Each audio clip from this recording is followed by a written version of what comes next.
Welcome back to Hoops HD, everybody. It Woohoo! is our continuing 2023-24 season previews. This is our SEC preview show. I'm your host, Chad Sherwood, joined by a cast of thousands. We got up top here John Teitel and David Dorman. In the center square, we got Shadow Stevens. We got Rocco Miller from Bracketeer.org. To his sides, we got John Sleeka and David Griggs. Down to the bottom row, Matt Zukowski. That's And Shadow not pictured Stevens. are Alf and Jim J. Bullock. The Shadow Stevens comment probably went over most people's heads who are I watching I this. Sorry, actually guys. got it. I'm proud that I got that. Yeah. Yeah. But anyhow, I'm showing my age there. This is the SEC preview show, and this is now the fourth of these previews we've recorded. I think we had consensus or very close to consensus on who was going to win the conference in our ACC, our Big East, and even in our Big 12 shows that we did. Maybe one person differed here or there. This might be the first conference where we have six different teams picked, or maybe four, at least four different teams picked to win the league among us, because I think this is a very interesting conference race. But let me start out with Tytel. Let me start with you on the team that at least is rated highest by the AP preseason poll, and that is the Tennessee Volunteers heading into the season. So injury-wise, we saw point guard Zakai Ziegler go down with the torn left ACL last spring. We're hoping he's back, but I'm not 100% convinced. Coaching-wise, Rick Barnes is only 21 wins away from 800 for his career. That would be top 30 all time. They did lose some guys like Olivier Nkamwa, the big guy Plavsic. They bring in some nice talent, but I'm just worried about the schedule. Wisconsin, Carolina, Illinois, NC State, and then in Maui, they could face Syracuse, Gonzaga, Kansas. I understand why people are high on this team. I'm not totally sold, so I'm not going to be picking them to win it all this year. To win Win the SEC. Yeah. Win the SEC, Okay, yeah. okay. I didn't know anybody that was picking them to win it all yet, but who knows? Dorman, what about do you agree with him on the Tennessee team, or do you think this team may be the best team in the conference? I think it could be, but I'm with you, Chad. There's a lot of teams that could be at the top of this SEC at the end. But I keep saying it, but I really believe it. Rick Barnes' team is experienced this year, and they're physical and they're going to play defense. This is going to start and end on the defensive end. And until March, Rick Barnes is actually pretty solid. Yeah. So I think this team is going to win a lot of games, but I am with Teitel. The heart and the soul of this team is with the point guard Ziegler. There is info coming out of Knoxville. It's sooner rather than later, before Christmas maybe. I'm with Teitel. I don't know how healthy he is, but if they really want to make a move in the SEC and be at the top of that conference and then make a Final Four run, as people believe this team can, they must have Ziegler. They do have some talented guards. They got really good transfers, some scorers, some shooters. Jordan Gainey's coming over from USC Upstate, and Dalton Knecht from Northern Colorado. Big time, under the radar conferences, but these kids can score and they can shoot the ball.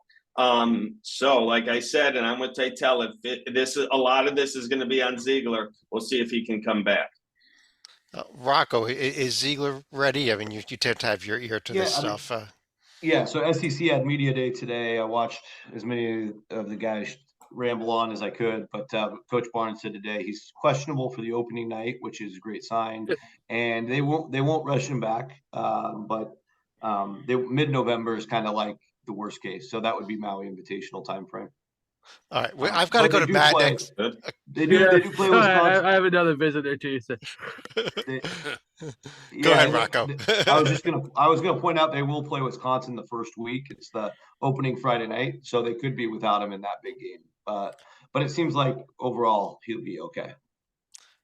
Matt, I got to go to you. Who's your Cats pick to win the SEC? Real quick. I'm thinking just because Kentucky or Auburn. Could be Auburn too, the Tigers. Okay, but are you sure it's not Georgia or Mississippi State? Definitely not that. No, definitely not okay. Okay, I got Chicago State actually, but Matt, how about Kentucky? Let's talk about them. Team was not in the tournament last year. You think they can win the SEC this year? I think they were. No, they were in the tournament. Oh, I'm sorry, they were in the tournament. I got my notes wrong. I'm reading my long line. Okay, I'm sorry. Go ahead. But no, I think they can win the SEC this year. They're going a little bit back to the old style and bringing a lot of freshmen in. Right. But I think the fact that the late summer, addition of Trey Mitchell and then Antonio Reeves coming back to school after being rumored to be entering the portal was big for them to add a couple of veterans to, I think, a very good freshman class. And I think an interesting sophomore you got on Yeso if he's healthy, and that I think could really blossom at the 5 his sophomore year.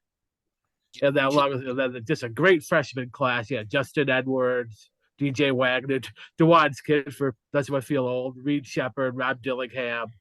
And then if he's healthy, Aaron Bradshot could be like a prototypical modern day 5 where he blocks shots on defense, hits some 3 on offense. Something about Kentucky, it seems like from year to year they always have the talent, but sometimes they gel and come together and other times they don't. I was kind of puzzled by them last year because it was basically very close to the team they had 2 years ago that was so good. Everybody kind of remembers the loss to St. Peter's and forgets that was a team that beat multiple protected seeds on the road during the regular season and really didn't just win a lot of games, but won a lot of games that were really hard to win. And then it was just a little bit puzzling that they weren't stronger last year. So the question I have, and they never start off as good as they end up. I think people kind of forget that every November and December, especially Kentucky fans themselves, are like, wow, what's wrong with Kentucky? Do they come together or not? They certainly have the talent. Holy crap, they got the talent. I think they do it. It's I like too. I think Calipari, I think maybe it's because he's on like a bit of a hot seat or that they finally started playing a little more modern style in their exhibition games, at least the ones that had box scores, where they took 26 threes a game, hit a bit of reasonable 35% clip, but that's where I think they got to start playing a little more modern style where taking and making threes instead of just relying to try to get to the rim or take too many mid-range shots. Tytel, I know you had a couple of thoughts on this Kentucky team. I mean, a young team and young teams are kind of no longer the in thing. It's about transfer portal players, not freshmen, right? It is. Calipari has to reconfigure his coaching style. As somebody said, he knows how to coach super freshmen. He's done it a lot. But the past couple of years, it's been putting everything on the back of Oscar Tshiebwe because he was a National Player of the Year kind of guy. He's not coming through that door anymore, so he's going to have to change everything around. Antonio Reeves got to come off the bench last year. Now I think he's going to be thrust more into the starting lineup this year. And some of the freshmen are not healthy. They're all good but unproven. I certainly think that this team is capable of winning the SEC, not winning at all. But I think it's going to be a real challenge for Calipari to change the coaching style that has worked the past couple of years. Stalika, a team that I personally really like heading into this season, and it does involve the style of going through the transfer portal. How about Eric Musselman's Arkansas team? Eric Musselman and Arkansas, they do lose a few critical pieces from last year. Now, if we're talking about players that have already been there, Mark Sears, Rylan Griffin immediately come to mind. Grant Nelson, I'm sorry, I'm looking at my Alabama notes. God, what's wrong with me? But yeah, that's okay. I have my Florida notes are Kentucky, so I've already this whole entire state of Kentucky hates me already. So go ahead. Yeah, I say we're talking about some of the transfers coming in for Arkansas. Khalif Battle is going to be coming out of Temple. Chandler Lawson is going to be coming out of Memphis, and even to a lesser extent, Jeremiah Davenport is going to be coming from UC. So he won't have to lose to Xavier for a 5th time. But as far as some of the pieces that the Razorbacks still have, they'll still have Trevon Brazile and Devontae Davis, who are going to be part of the preseason all SEC teams. And if we're looking at some of the early tests that Arkansas had, they'll be part of the battle for Atlantis, where some of their early games will come against Stanford and either Memphis or Michigan. And for the first time, Duke's also going to be visiting the Ozarks to take on the Razorbacks. Oh, well, Rocco, your thoughts on this Razorback team? Are you with me that this team has a shot to win this conference? Well, I think it's a tremendous roster. You know, as long as Brazil's healthy, when he was out there last year, they were humming at a whole different level. I don't know if you guys remember that Maui Invitational game against Creighton, and afterwards, every major outlet was saying that was the game of the year, high level game, Final Four preview. That's the kind of level Arkansas can get to when they're really humming. The guy I'm actually most intrigued by and see how big of a role they carve out for is Tremont Mark. When Houston had injuries last year, Tremont Mark put the whole team on his back and won some big time games, one of them in the NCAA tournament. So I think he's a tremendous underrated talent player, and you still have Devo Davis there. Guys like Davenport are penciled in on the bench. I mean, they're just so deep and so loaded. One of the transfers from Washington, Keon Menafield, transferred there, and they paid him money to on the NIL to redshirt. That's how many good players they have. So, we'll see how it all comes together. Musselman's not really, from what I can tell over the years there, too concerned about winning the SEC regular season or not. He just wants to have these guys humming by tournament play. That pays off for him. 2 Elite Eights and a Sweet 16 the last 3 years in a row. They only went 8-10 last year in SEC play. So yeah, they did. So it's kind of surprising, but the SEC, keep in mind, viewers, is an unbalanced schedule. Arkansas will have, if not one of the hardest SEC in conference schedules. So it's going to be very difficult for them to win this championship. However, they could easily be the team that goes the farthest in March Madness. And I think if I told Musselman that, he would be happy to hear it. Dorman, last year, it was Alabama that was the team in the conference. They were a 1 seed, had a great year, won the SEC tournament, not quite as good in the NCAA tournament, but how about Alabama this season?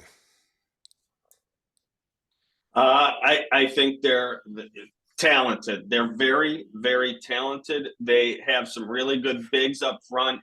Nate Oates will do his coaching. He will put together his team. Aaron Estrada scored 20 points a game last year at Hofstra. He comes to me as the biggest factor, the biggest unknown factor. I think a lot's on his shoulders for this Alabama team. If he can do it and score and get the rest of the team going, this team can really go. They're losing, though. They lose Clowney, they lose Quinterly, and, of course, Brandon Miller. And that is just so much. It's not just the scoring, but the leadership and the things that those three guys did that might not have shown up on the stat sheet, to me, is just losing a lot. I don't see Alabama winning it, but I do have Alabama squarely in the NCAA tournament, and I think I like this squad. Great. Well, Griggs, how about another team that has a shot at winning it, and it's coached by one of your favorite coaches in the entire world? I'm talking Texas A&M. Oh yeah, Uncle Buzz. I really like A&M this year. Okay. I think that he's. When you look at them, they were starting to catch fire towards the end of last year. And I think when you play for an Uncle Buzz team, you see that they get better with experience. And sometimes you have these huge jumps from one year to the other, depending on how many players they retain. With 4 starters back, I don't want to get carried away and say they're going to win the SEC, but I seriously think they can challenge for a protected seed. I think they're going to be really good, and we're going to see them be nationally relevant in the rankings as a protected seed for most of the year. Certainly closer to the top of the standings than the bottom. Defensively, they're going to be good. Uncle Buzz is coaching. Of course they are. Yeah, Titella, they are number 15 in the preseason polls. Wade Taylor, I didn't even realize they were that high. Tyrese Radford. They're good. Good team, yes. Great backcourt. I think the best backcourt in the conference with Tyrese Radford and the SEC preseason player of the year. I can't believe I'm saying that. Wade Taylor, the 4th. Awesome. Obviously, it takes more than a couple guards to win this conference, but it's a good start, and I think they're going to be right on the bubble, depending on if this is a 6-bid league or a little higher or lower. You think they're on the bubble to make the tournament? Wow. I mean, you think they're like a top 25 team? Because I do not. Yeah. I think they can get a protected seed. Yeah, I do. I think Wade Taylor is almost underrated. I think Wade Taylor is awesome. He can put his team on his shoulders and score when they need to. He's one of the few go-to scorers I feel in the country that just can score when they need to. And like Greg's brought up, the defense of Coach Buzz, I think this is a top 20 team. All right, okay, we got a first good debate going on here, but let's go to another team here because Matt, I want to go back to you with them because you kind of hinted at that you like this Auburn team a lot this year. Is that correct? I think Auburn could be pretty good and have definitely one of the best additions by subtractions in the league with Wendell Green gone, and bringing in a very good point guard prospect to boot to replace him. So yeah, you got Johnny Broome back.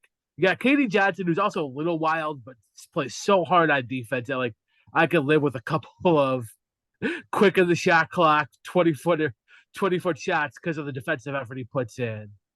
And I think there's a little bit of a weird dynamic last year, and now that and that Wes Flanagan and his son have moved on to Ole Miss. I think it might be a better dynamic this year for Auburn, and that with what they have returning, and that it's a pretty good recruit. I think they could be top 3, top 4 in the league also.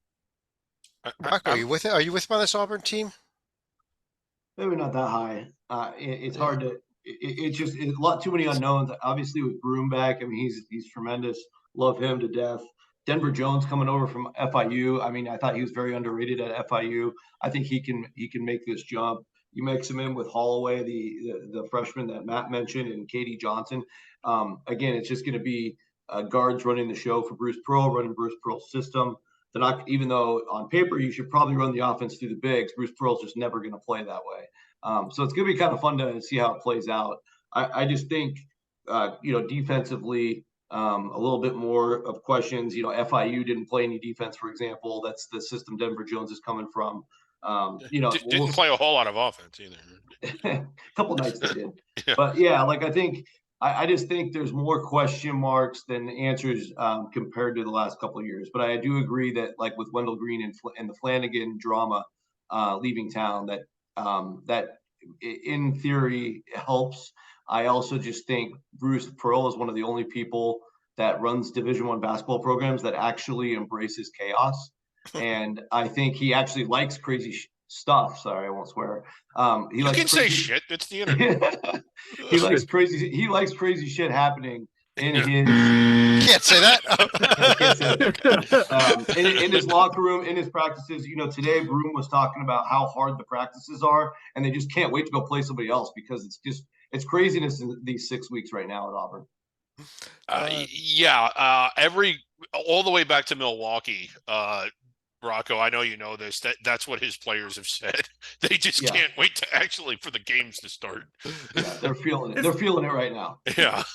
It's been an interesting 2-year journey for Janai Broome because his freshman and sophomore years, he was at Morehead State and was, I think, the conference player of the year in the OVC. There were a few question marks about how he would make the jump last year. He was actually Auburn's leading scorer, and I think in some circles he's a potential All-American for Auburn this year.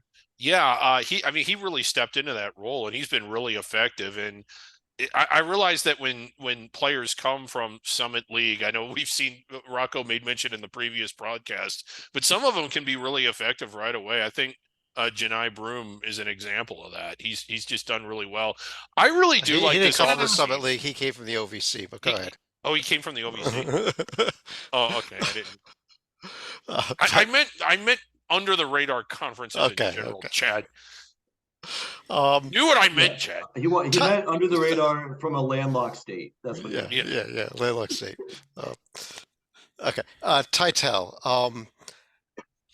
Again, talking about this transfer market now, I'm reading that the #1 transfer portal class in the nation belongs to Todd Golden over at Florida. It does, doesn't it? Look at it. Holy crap. So how about the Gators this season? Does this team get back into get themselves up and into the NCAA tournament this year? I think this is a bubblicious kind of team. I certainly like the quality of guys, a backcourt of Walter Clayton Jr. and Zion Pulon, front court of Tyrese Samuel. The X factor for me is EJ Jarvis. So you got this guy who graduates from a little school called Yale, transfers to Florida, but then he retires from the sport earlier this month due to personal reasons, which free country, I wish him well. I hope he's okay. That's not the kind of consistency and game plan stuff you need right before the season starts. So I like the team, and I think they might make the tournament, but I don't think it is a slam dunk. Matt, you have some thoughts on them also? Yeah, it's weird. Like in general, like I think Todd Gill's a really smart coach, but like I think almost he's too reliant on the transfer portal.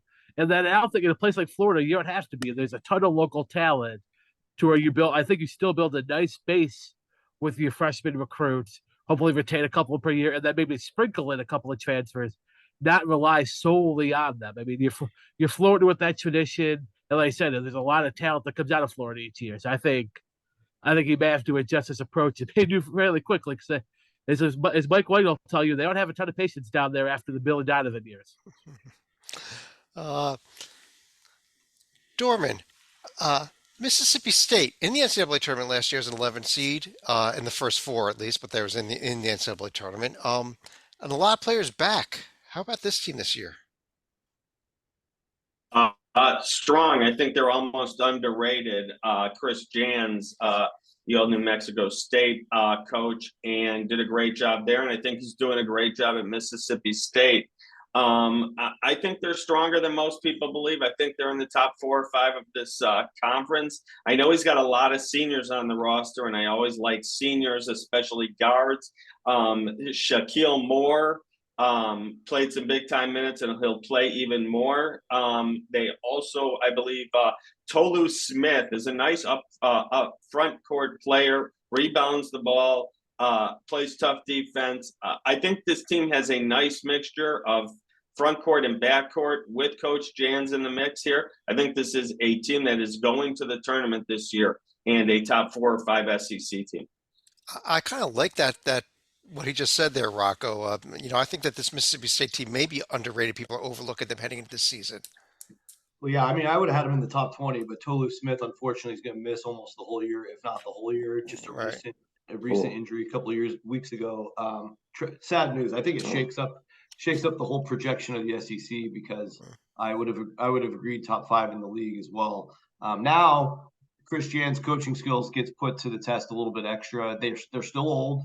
Andrew Taylor comes in, can really stroke the ball from Marshall, averaged 20 a game there. They won the Sun Belt regular season, if you remember last year, Chad. So it's another guy that's a winner.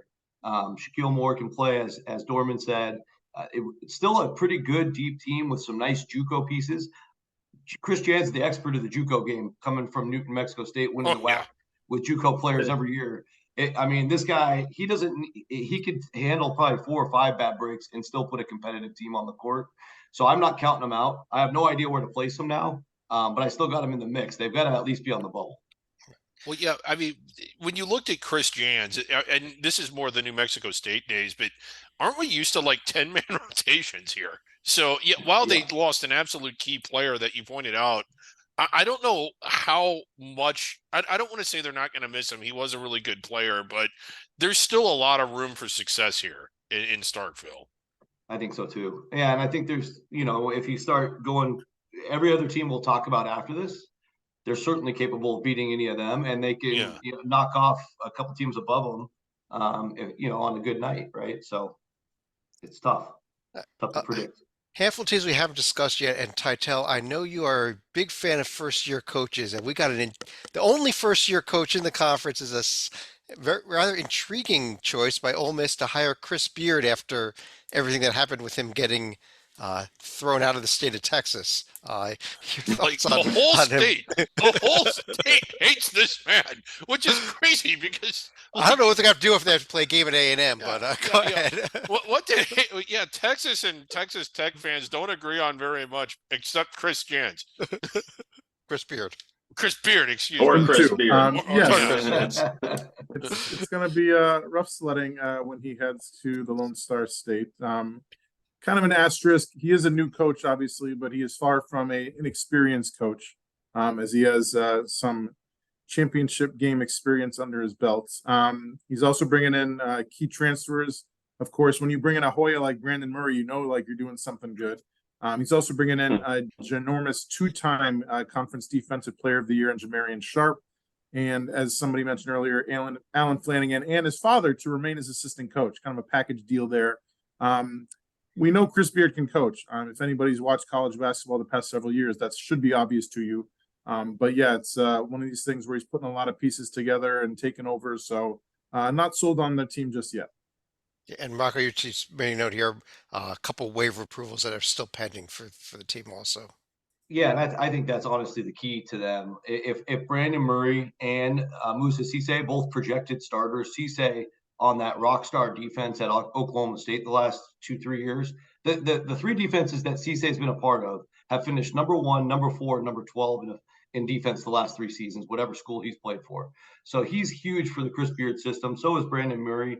If they get both of them, I mean, these guys could definitely be a tournament team. If they lose both of them, I just don't think there's enough depth. So I think that's what happens with this program in the next 2 weeks is really, really critical. And these are both those 4-4-4, as Griggs likes to call them. But these are waivers that the NCAA has not been approving recently. Absolutely, really strong circumstances. They got a lot stricter with these waivers now that you get one free transfer. Yeah, Chad. I would like to say something to all of the D1 coaches that are watching. I know tell them to go watch the Big 12 podcast. Okay, go watch. Let's skip that rant. And so, Matt, let me go to you here and talk about Jerry Stackhouse's team in Vanderbilt. But if they could have retained some guys, I think they'd actually be right up there, similar to like Uncle Buzz's of bringing back a bunch of guys from a team that was pretty good last year. Unfortunately, I think the two big Miles Stewart and Jordan Wright, two fellow SEC programs, less Stewart, South Carolina, and Jordan Wright, LSU. That's the big part. It's like they did end up getting Tyron Lawrence back out of the portal to stay in Vandy, but just I think you can't lose that type of talent 1 year. Vandy, you're not going to have a ton of chances because of the academic requirements. So you've got to retain what you bring in. Unfortunately for Stackhouse, you didn't do it. It's weird. It's like he's a very good X's and O's coach, and that it seems to be an okay recruiter, gets guys coming in, but just can't retain guys. Like it's like too hard to play for. Maybe the academics is a little too tough, but yeah, like it's something where it feels like just at the precipice of building, and that like especially this past season, the way they finished, just narrowly missing the tournament after their SEC tournament run. And now just the bottom fell out of the offseason. They're totally rebuilding. And like by the end of the year, I expect they'll probably still be a fairly tough out and maybe knock a couple of teams they're on the bubble, maybe knock them out of the tournament with a key win later in the year. But unfortunately, just did not retain enough to where you could probably seriously contend for a tournament themselves. Hey, Matt, just a quick thought on that. So right when the portal opened in March and the tournament was starting that whole time frame, Jerry Stackhouse flirted with the Toronto Raptors for about a month. Interviewed for the job there, and during that same period, a bunch of the guys hit the portal, and of course at Vanderbilt, for all the reasons you mentioned, they couldn't make up for that loss, and that had a big part to do with it. Yeah, I think it's a weird case. He actually might be a better fit in the NBA. Because I said he knows the X's and O's. Yep. You see the in-game coaching. It's just the rest of the parts being a college coach to where like it might just be a better fit in the NBA. The NBA plays quarters. It's not real basketball. Dorman. We haven't discussed them yet. They were in the NCAA tournament last year. Missouri. Yeah, Missouri. Dennis Gates. I'm a big fan of his coaching. One of the losses, Kobe Brown, the big guy up front, and that's going to be tough to replace. One of 3 double-digit scorers gone. Yeah. Yeah, and he really started to heat up in February and March. Down low, and his defensive presence is going to be hard to replace, if replaceable at all. But I believe it's John Tanji from Colorado State was a big scorer last year in the Mountain West. He really can score. He can really fill it up. He's going to be counted on if he's going to need to score, because I don't know how much scoring they have to go around. He's going to be counted on. They need him. I see this team not really below the middle here. Below the middle, I do not see him making the NCAA tournament. I think they're on the outside looking in. I kind of agree with you there, although I saw that they actually got a couple of votes in the preseason top 25 poll, but I didn't quite understand that other than somebody might have just used last year's ballot or something. Yeah, or maybe they sent a ballot to a puppet. It might have been the same voter that had Xavier number 18 in the AP poll. Stalika, Mike White at Georgia. Still rebuilding after the mess of their prior coach. Chad, you are a sick man. You always seem to give me Xavier's arch rivals right here. Yeah. But as far as some of the returning pieces right here, you're going to be looking at Justin Hill, Matthew Alexander Moncrief, and Jabri Abdur-Rahim. But other than that, it's going to take a while for White to get his pieces in the puzzle right here. And the schedule, not going to be very forgiving with a season opener against Oregon in Las Vegas. They're going to be hosting Wake Forest, and they'll also be part of the Baja Mar Invitational that includes Miami, K-State, and Providence. And there's also the games at Florida State and Georgia Tech at home. Yeah, might be a tough season for them. Titel, Matt McMahon and LSU. We talk about hot seat here. I mean, LSU's gone through some stuff recently, so I'd like to think that they can give him a chance. Another school bringing in a gazillion transfers. Jalen Cook, Carlos Stewart, Jordan Wright, Will Baker. I know I should have checked with Rocco to see if any of them are actually eligible, but hopefully they all are. Good pieces. Uphill battle. Not going to make the tournament.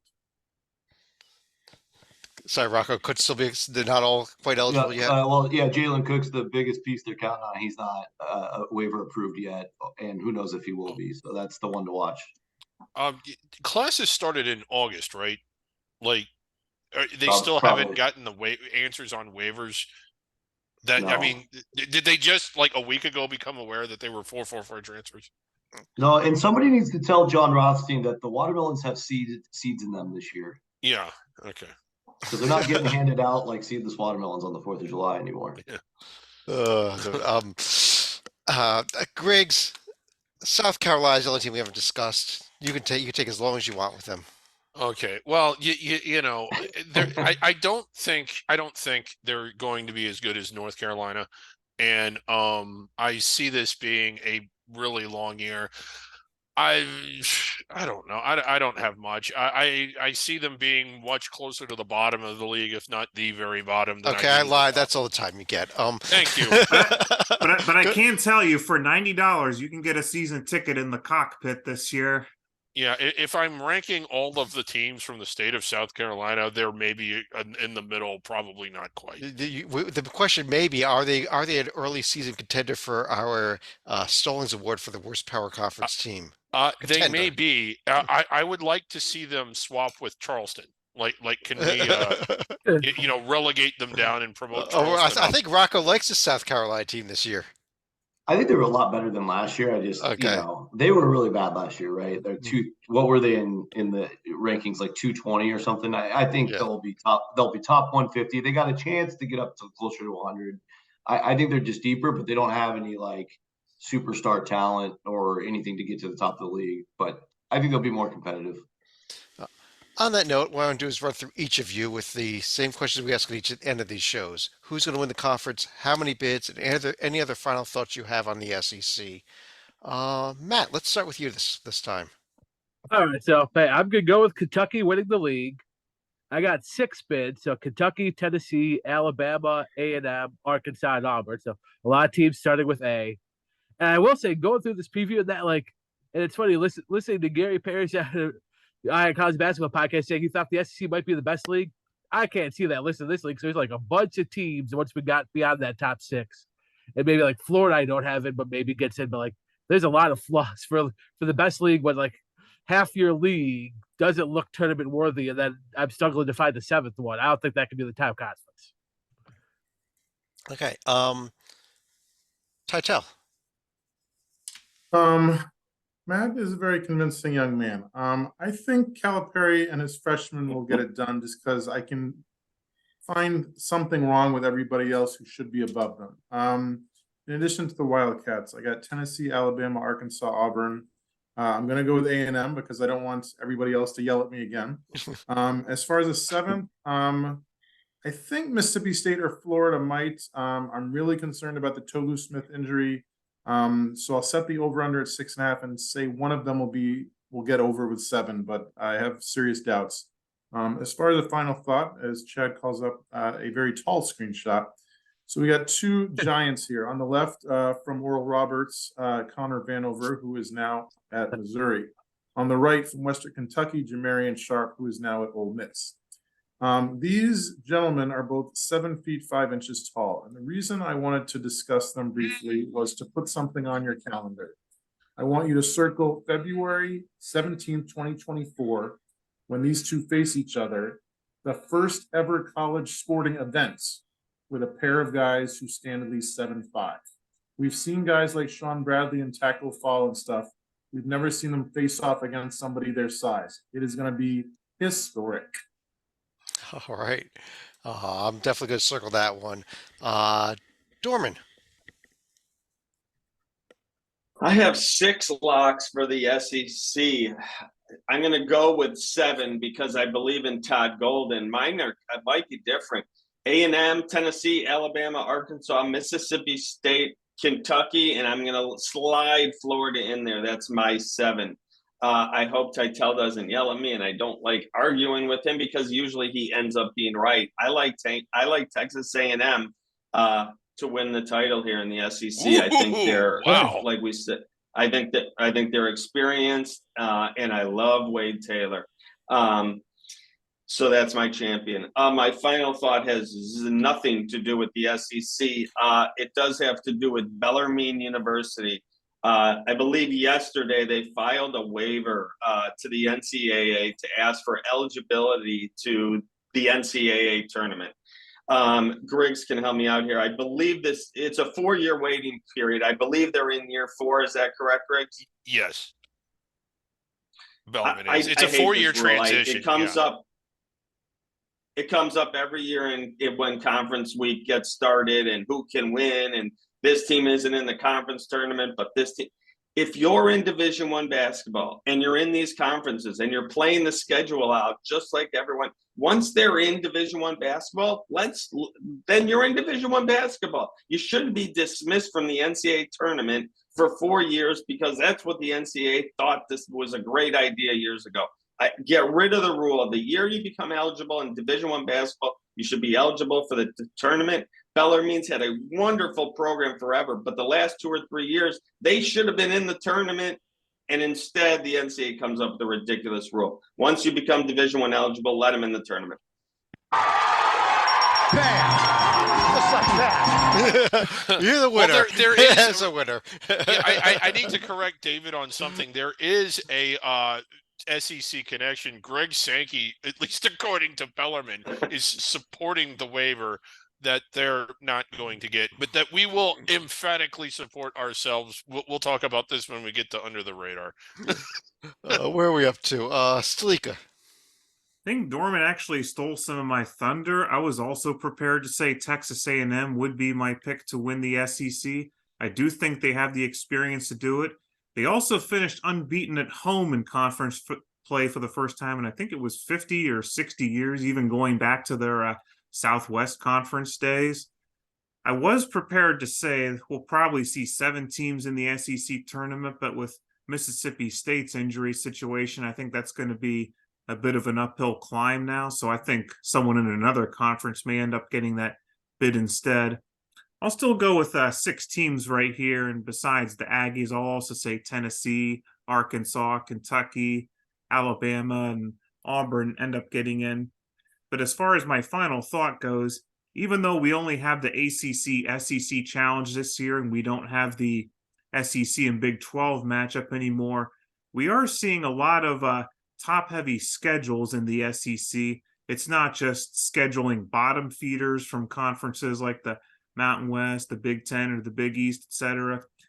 Teams like Tennessee and Texas A&M, their schedules are pretty loaded. And even someone like Missouri, it's also pretty insane themselves with games against Memphis, Pittsburgh, Kansas, Seton Hall, and Illinois, for example. All right. Good point. Rocco.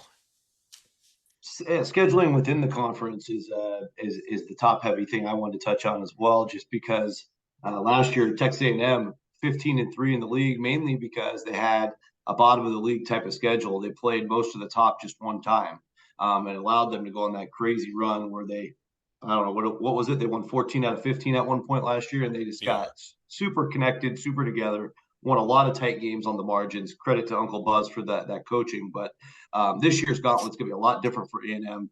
And so that's super interesting when you're trying to project how the season's going to play out, because I will say on paper, Arkansas, Tennessee, Texas A&M to me are the top three. I put them in any order you want. You could call them three-way. Number one, tri-champions.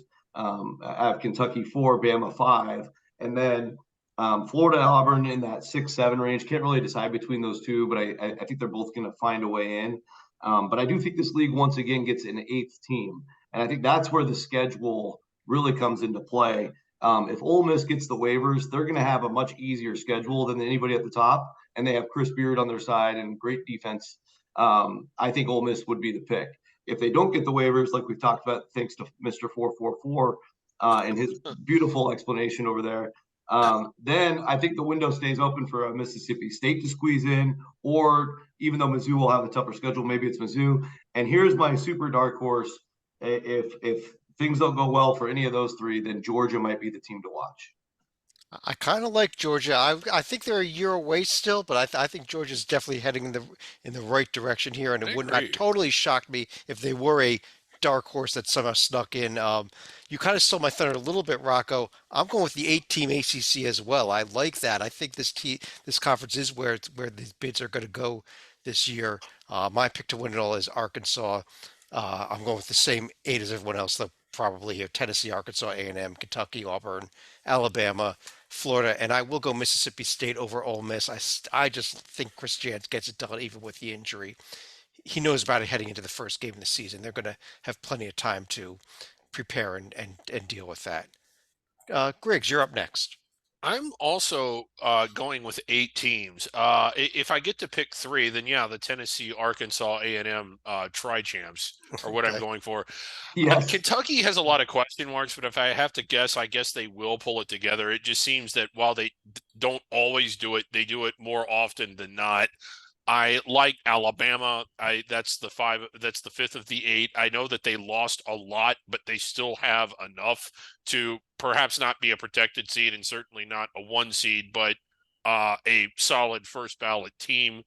I like Mississippi State. I know that I said that when we talked about them earlier. I like Chris Jans. I know that a really key player is out, but for a team that goes deep into its bench, I just think, just to echo what everybody else has said, that they'll get there. I really like Auburn. And in fact, I think Auburn, I don't know if I'd call them a dark horse, because I think most of us picked them to get inside the bubble anyway. But I think Auburn could play their way into the rankings before the end of the year. I know they're not there now, but typically, like when we get to January, half the teams that are unranked, that are in the top 25 at that point, started off unranked, and I think Auburn could be one of them. And I know they're transfer heavy, portal heavy, but I like Al Golden as a coach, mostly because of what he did at San Francisco. But I think he can pull it together and really have a big breakout year at Florida and maybe get them onto or even inside of the bubble. Those are my 8. Who's this Al Golden guy? Yeah. He was the legendary Temple football coach. Yeah, he was the legendary. How about Todd Golden? I said Todd. Go back and edit that, please. Al Golden. God damn it. You make one mistake, and that's what everybody. On that note, this has been our American Athletic Conference football preview show, and this has been our SEC basketball preview show. And on behalf of John Titel and David Dorman up here, Rocco Miller, check him out at bracketeer.org. He's in the center square there. John Sleeka and David Griggs to his sides. Matt Zukowski down the bottom. I'm Chad Sherwood. Thanks for joining us, and we'll be back again next week with whatever other conferences we haven't done yet. Talk to you then.